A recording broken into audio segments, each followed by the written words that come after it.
সবাইকে স্বাগতম জানাচ্ছি আমার চ্যানেলের নতুন আরও একটা ভিডিওতে। দর্শক, আজকের ভিডিওতে আমি আলোচনা করব অতি গুরুত্বপূর্ণ একটা বিষয়, সেটা হচ্ছে মোটরসাইকেলের ব্রেক প্যাড নিয়ে। আমার হাতে আসলে দেখতে পাচ্ছেন ইয়ংলি ব্রেক প্যাড, তবে ভিডিওটা মোটেও যে ইয়ংলি ব্রেক প্যাডকে প্রমোশন করে তৈরি করা তা না।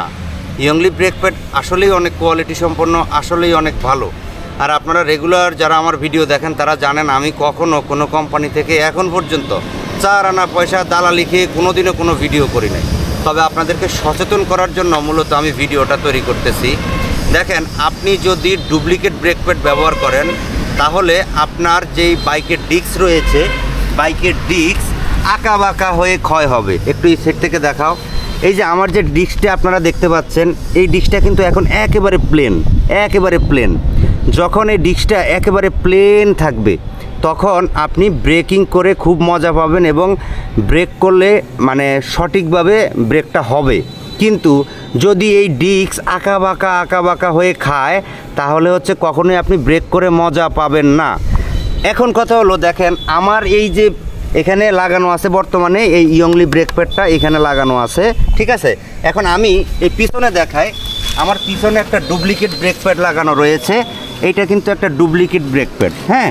কারণ কি, আমি টাকার কারণে ব্রেক প্যাড কিনতে পারি নাই, যার কারণে এই ডুপ্লিকেট ব্রেক প্যাড কিছুদিনের জন্য আমি লাগিয়েছিলাম ব্যাকআপ দেওয়ার জন্য।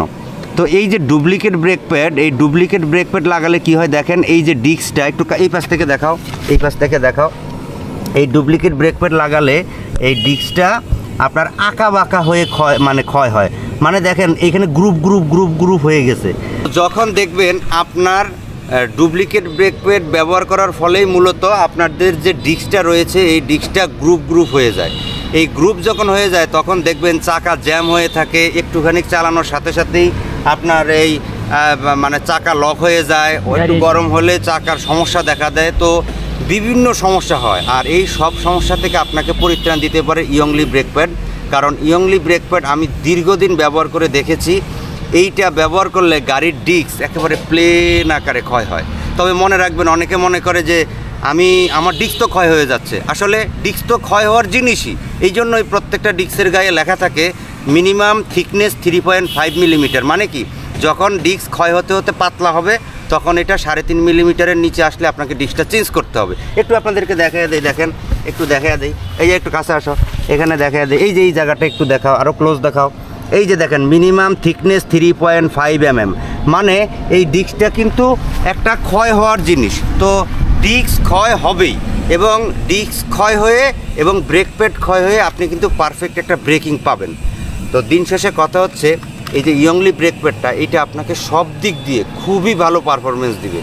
আমি ব্যক্তিগতভাবে কখনো 4 আনা পয়সা কারো কাছ থেকে খাই নাই, তবে এই কোম্পানির ব্রেক প্যাড ব্যবহার করে আমি এতটাই উপকৃত হয়েছি যে আপনাদের সাথে আসলে বিষয়টা শেয়ার না করে আমি আর পারলাম না।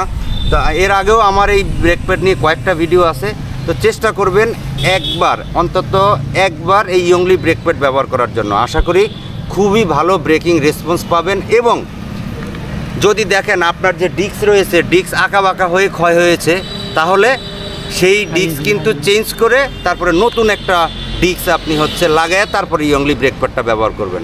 ভিডিওটা দেখার জন্য অনেক ধন্যবাদ। ভিডিওটা যদি ভালো লাগে অবশ্যই শেয়ার করে দিবেন। ধন্যবাদ সবাইকে।